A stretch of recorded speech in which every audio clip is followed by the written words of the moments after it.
Dear students, welcome to Kataria pharmacy. I hope आप सभी बढ़िया होंगे, हेल्दी होंगे। तो आप सभी का स्वागत है आज के हमारे इस वीडियो लेक्चर में, जहां हम लोग पढ़ने वाले हैं फार्मास्यूटिकल एड्स का पार्ट। अगर आपने पार्ट फर्स्ट नहीं देखा है तो वो जाकर आप हमारे यूट्यूब चैनल पे देख सकते हैं।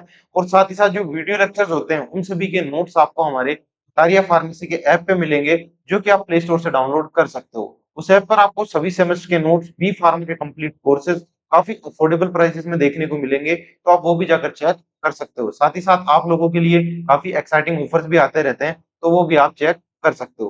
तो चलिए आज की वीडियो हम स्टार्ट करते हैं। आज हम पढ़ेंगे फार्मास्यूटिकल एड्स के अंदर मेनली प्रिजर्वेटिव्स के बारे में। तो चलिए देखते हैं। आज का पहला हमारा टॉपिक रहने वाला है हमारे स्वीटनिंग एजेंट्स। लास्ट लेक्चर में हमने कलरिंग और फ्लेवरिंग एजेंट्स के बारे में पढ़ा था। आज हम पढ़ेंगे स्वीटनिंग एजेंट्स के बारे में। जैसा कि आप इसका नाम देख पा रहे हो, स्वीटनिंग, तो स्वीट से हमें पता लगेगा कि मिठास या मीठे से रिलेटेड होता है। तो वो तत्व या वो सब्सटेंसेस जो हमारे ड्रग और मेडिसिन के साथ जुड़कर उसके कड़वे स्वाद को छिपाते हैं और उसके अंदर एक मिठास लाते हैं, ताकि पेशेंट को उसे यूज करने में दिक्कत ना आए। तो वही सारे एजेंट्स हमारे कौन से एजेंट्स होते हैं? हमारे स्वीटनिंग एजेंट्स होते हैं, है ना। शुगर वगैरह जितने भी शुगर के वो जो कंपोनेंट्स होते हैं, हमारी सुक्रोज, फ्रक्टोज, वो सारे हमारे स्वीटनिंग एजेंट्स के अंदर ही आते हैं। चलिए इसकी डेफिनेशन देखते हैं। Sweetening agents are the substances used to impart sweetness to pharmaceutical preparations. यानी जो हम ड्रग वगैरह बनाते हैं उसके अंदर जो स्वीट यानी मीठा स्वाद जो लाने का काम करते हैं, वो कौन करते हैं? हमारे स्वीटनिंग एजेंट्स करते हैं। दवाओं को मधुर स्वाद प्रदान करते हैं और उन्हीं पदार्थों को हम बोलते हैं मधुरक या फिर हमने स्वीटनिंग एजेंट्स, है ना। इसके बाद इसके फंक्शन देखते हैं कि ये किन किन चीजों पे काम करता है। मास्क, बिटर और अनप्लीजेंट टेस्ट। जो दवाई या ड्रग होता है उसका जो कड़वा स्वाद होता है और जो अनप्लीजेंट टेस्ट होता है, यानी जिसकी इच्छा नहीं होती, जिसे लेने का मन ना करे, ऐसे स्वाद को ये दबाता है और उसे अंदर मिठास लाता है। इम्प्रूव पेटेबिलिटी। पेलेटेबिलिटी क्या होती है? पेलेटेबिलिटी होती है टेस्ट, है ना। जो हमारे जो ड्रग होता है उसके टेस्ट को इम्प्रूव करने का काम ये करते हैं। एसेंशियल्स इन सिरप सस्पेंशन। जो सिरप वगैरह बनाते हैं और जो हमारे निलंबन होते हैं उनके अंदर, और जो लोजेंजेस होते हैं, लोजेंजेस क्या होते हैं? वो ड्रग्स होते हैं जिनको आपको माउथ के अंदर रख के रखना पड़ता है और लॉन्ग टाइम के अंदर वो धीरे धीरे पिघल कर डिजोल्व हो जाते हैं। एक तरीके से जो चूसने वाली गोलियां होती है उन्हें ही हम लोजेंजेस कहते हैं। और च्यूएबल टेबलेट्स जो होती है जिन्हें हम चबाकर यूज करते हैं, उन सभी टेबलेट्स के अंदर स्वीटनिंग एजेंट्स का होना काफी जरूरी होता है, ताकि उनका यूज करने में कोई दिक्कत ना आए, है ना। चलिए आगे देखते हैं टाइप्स ऑफ स्वीटनर्स, यानी स्वीटनर्स कितने टाइप्स के होते हैं। जैसे हमने कलरिंग एजेंट्स देखे थे, मोस्टली दो टाइप के थे, एक हमारे नेचुरल और दूसरा सिंथेटिक। उसी तरीके से स्वीटनर भी दो टाइप के होते हैं। तो पहला टाइप हम देखेंगे हमारा नेचुरल स्वीटनर, जो नेचुरली हमें मिल जाते हैं, नेचर में ये प्रेजेंट होते हैं, इन्हें लैब में नहीं बनाया जाता। इसका फर्स्ट टाइप आता है हमारा सुक्रोज, जो सबसे ज्यादा कॉमनली यूज किया जाता है। वो कौन सा स्वीटनर होता है? हमारा सुक्रोज होता है। सेकंड नंबर पे आता है हमारा ग्लूकोज, जो हमें प्लांट्स वगैरह में देखने को मिलता है। अगला टाइप है हमारा फ्रक्टोज, ये 4 कार्बन चेन का शुगर होता है और ये भी स्वीटनर के रूप में यूज किया जाता है। अगला है हमारा सोर्बिटोल। सोर्बिटोल भी हमारे स्वीटनर के रूप में यूज किया जाता है। और अगला है हमारा टाइप हमारा मैनिटोल। जो मैनिटोल होता है ये भी स्वीटनर के रूप में ही यूज किया जाता है। मैनिटोल का ज्यादा यूज नहीं किया जाता क्योंकि ये कॉम्प्लेक्स शुगर का टाइप होता है, इस वजह से, है ना।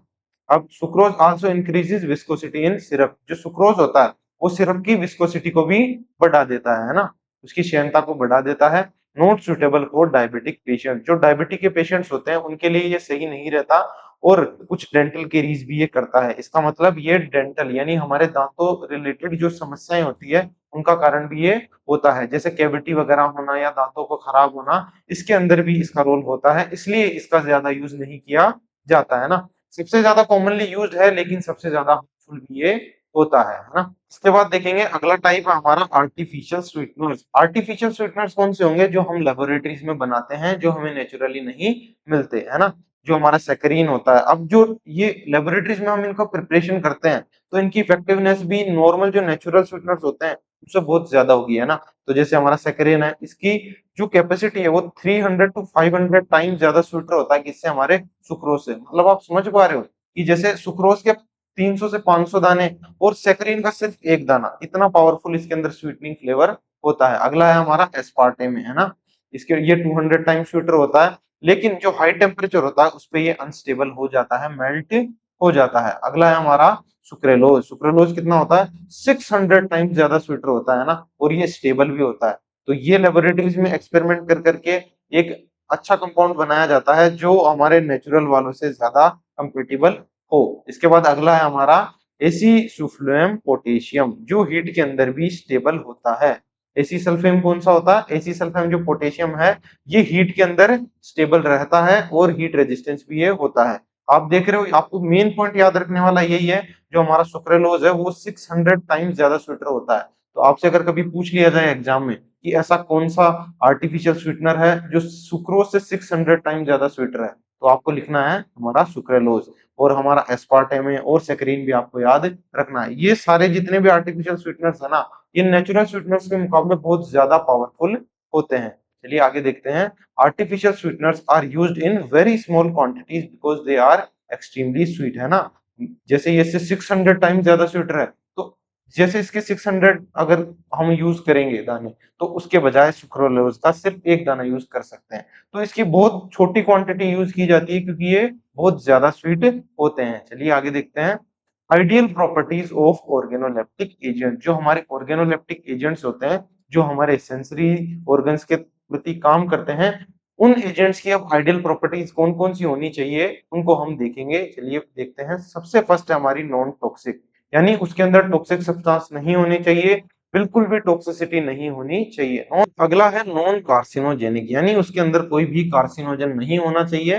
कार्सिनोजन मतलब कैंसर कोजिंग एजेंट्स नहीं होने चाहिए। Stable to heat, light and pH, जो हमारा पीएच, लाइट और हीट होती है, इनके प्रति स्टेबल रहना चाहिए, उनसे उसको ज्यादा इफेक्ट नहीं होना चाहिए। और कंपेटेबल विद अदर इंग्रेडिएंट्स, यानी जो हमारा ड्रग होता है उसके साथ कंपेटेबल होना चाहिए, कोई रिएक्शन नहीं शो करना चाहिए। Should not affect therapeutic activity, यानी थेरेपी के टाइम यूज किया जाए तो उसके अंदर ये कोई रिएक्शन शो ना करे, और जो हमारा पेशेंट का ट्रीटमेंट चल रहा है उसे डिस्टर्ब ना करे।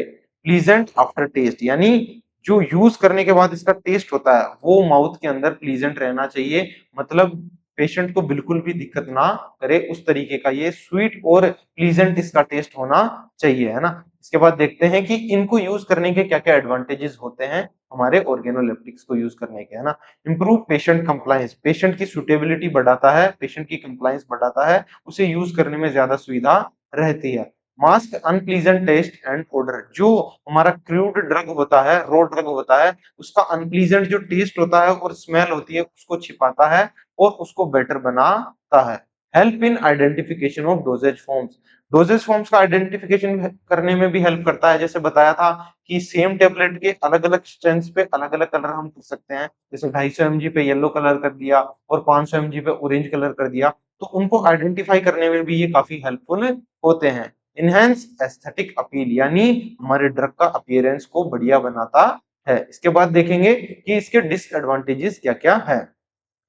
पॉसिबल एलर्जिक रिएक्शंस, जैसे हमारे टाट्राजीन के बारे में हमने पढ़ा था कि टाट्राजीन क्या करता है, जो हमारे रेस्पिरेटरी ट्रैक्ट के रिलेटेड जो डिजीज होती है उसके जो पेशेंट्स होते हैं उनको ये दिक्कत कर देता है। जो टाट्राजीन होता है ये हमारे जो अस्थमा वगैरह के पेशेंट होते हैं उनको दिक्कत करता है, एलर्जी कोज कर देता है। और सुक्रोज में कोज डेंटल केरीज, जो सुक्रोज का ज्यादा यूज करेंगे तो दांतों के अंदर दिक्कतें हो सकती है। Not suitable for diabetic patient, जो डायबिटिक पेशेंट्स होते हैं उनके लिए सुटेबल नहीं होते। सम फ्लेवर्स एंड कलर्स में डिग्रेड ड्यूरिंग स्टोरेज, हमने देखा था जो हमारे नेचुरल कलरिंग एजेंट्स होते हैं वो ज्यादा स्टेबल नहीं होते, अगर उनको ज्यादा लंबे समय तक स्टोर करके रखोगे तो उनका कलर डिग्रेड हो सकता है और आइडेंटिफिकेशन में भी दिक्कतें हो सकती है। तो ये सारी कुछ चीजें थी, हमने देखे इसके एडवांटेजेस, इसकी क्या क्या प्रॉपर्टीज होनी चाहिए, और इसके डिसएडवांटेजेस भी हमने देखे, है ना। तो ये आपको आई होप अच्छे से समझ में आए होंगे। चलिए आगे देखते हैं। अब देखते हैं रिवीजन, फाइनल क्विक रिवीजन देखेंगे। ये जो हमने ऑर्गेनोलेप्टिक्स पढ़े हैं इनका, है ना। कलरिंग एजेंट्स क्या होते हैं? दो टाइप के होते हैं, नेचुरल और synthetic. Flavouring agent, mask, taste and odour, जो टेस्ट होता है गंदा ड्रग का और उसकी जो स्मेल होती है उनको छिपाने का काम करते हैं। स्वीटनिंग एजेंट्स क्या करते हैं? नेचुरल और आर्टिफिशियल टाइप के होते हैं और स्वीट इफेक्ट भी हमारे ड्रग को प्रोवाइड करवाते हैं। अब सिलेक्शन क्राइटेरिया क्या होता है? नॉन टॉक्सिक होने चाहिए, स्टेबल होने चाहिए, किस किस से? पीएच, लाइट और हमारी हीट से, और पेशेंट के लिए कंपेटेबल होने चाहिए, और इम्प्रूव एक्सेप्टेबिलिटी उनकी होनी चाहिए। इसका मतलब ज्यादा से ज्यादा लोग उन्हें एक्सेप्ट करें ऐसे ये होने चाहिए। इसके बाद अब हम देखेंगे प्रिजर्वेटिव्स इन फार्मास्यूटिक्स। हमने पढ़ लिया हमारे फार्मास्यूटिकल एड्स के अंदर कलरिंग एजेंट्स, फ्लेवरिंग एजेंट्स और स्वीटनिंग एजेंट्स के बारे में। अब देखेंगे हम प्रिजर्वेटिव्स क्या होते हैं और फार्मेसी के अंदर उनका क्या यूज होता है। प्रिजर्वेटिव नाम से आपको पता लग रहा होगा कि जो हमारा ड्रग है उसको प्रिजर्व करने के लिए जिन चीजों का यूज किया जाता है, जिन ड्रग्स या जिन कंपोनेंट्स का यूज किया जाता है, उन्हें हम प्रिजर्वेटिव्स बोलते हैं। जो हमारे ड्रग को स्टेबल रखते हैं, उनके बेटर शेल्फ लाइफ बनाते हैं, यानी लंबे समय तक चलने वाला बनाते हैं और इनकी इफेक्टिवनेस को मेंटेन करने का काम करते हैं। उन्हीं सभी चीजों को हम प्रिजर्वेटिव्स बोलते हैं, है ना। तो सबसे अब देखते हैं mechanism of action of preservatives की प्रिजर्वेटिव्स किस तरीके से काम करते हैं हमारे ड्रग को बचाने के अंदर। This explains how preservatives kills और स्टॉप माइक्रो ऑर्गेनिजम्स। जो हमारा ड्रग है उसको माइक्रो ऑर्गेनिज्म से यानी जीवाणुओं से कैसे बचाते हैं, उससे पूरी प्रक्रिया को हम अब डिटेल में पढ़ने वाले हैं। सबसे पहले डेफिनेशन देखते हैं कि mechanism of action is the way by which preservatives inhibit और डिस्ट्रॉय माइक्रो ऑर्गेनिजम्स। जिस तरीके से जो हमारे प्रिजर्वेटिव्स होते हैं वो बैक्टीरियल ग्रोथ को रोकते हैं और उनको डिस्ट्रॉय करते हैं हमारे बैक्टीरिया को, उसी तरीके को हम बोलते हैं mechanism of action of preservatives. इसके बाद देखेंगे कि क्रियाविधि वह प्रक्रिया है जिसके द्वारा संरक्षक पदार्थ यानी हमारे प्रिजर्वेटिव से सूक्ष्म जीव यानी माइक्रो ऑर्गेनिजम्स को नष्ट करते हैं या उनकी वृद्धि रोकते हैं, यानी उनकी ग्रोथ को इनहिबिट करते हैं। चलिए इसको डिटेल में देखते हैं। इसकी एक्सप्लेनेशन देखेंगे। Preservatives protect medicine bye damaging microbes in different ways. जिस तरीके से माइक्रो ऑर्गेनिजम्स जो जीवाणु होते हैं हमारी मेडिसिन को अलग अलग तरीकों से खराब कर सकते हैं, तो उन सभी तरीकों से हमारे मेडिसिन को प्रोटेक्ट करने का काम कौन करता है, हमारे प्रिजर्वेटिव से करते हैं। मेन मैकेनिज्म को अच्छे से देखेंगे कि ये जो बैक्टीरिया का जो एक डायग्राम से आप समझ पाओगे कि ये बैक्टीरिया है और इसके कितने कंपोनेंट्स होते हैं, उन सभी को अब डिटेल में पढ़ेंगे कि प्रिजर्वेटिव्स कहाँ कहाँ काम करते हैं। डैमेज टू सेल मेम्ब्रेन, यानी सबसे पहले सेल मेम्ब्रेन को डैमेज करेंगे। सेल मेम्ब्रेन आप देख पा रहे होंगे कि ये जो प्लाज्मा मेम्ब्रेन है, ये वाली जो लेयर है ऑरेंज वाली कंप्लीटली, इसको डैमेज करने का काम ये करते हैं। Preservatives breaks the outer membrane of the bacteria. जो बैक्टीरिया की आउटर मेम्ब्रेन होती है, सबसे बाहरी जो परत होती है, सतह होती है, उसको तोड़ते हैं। This cause leakage of important cell components.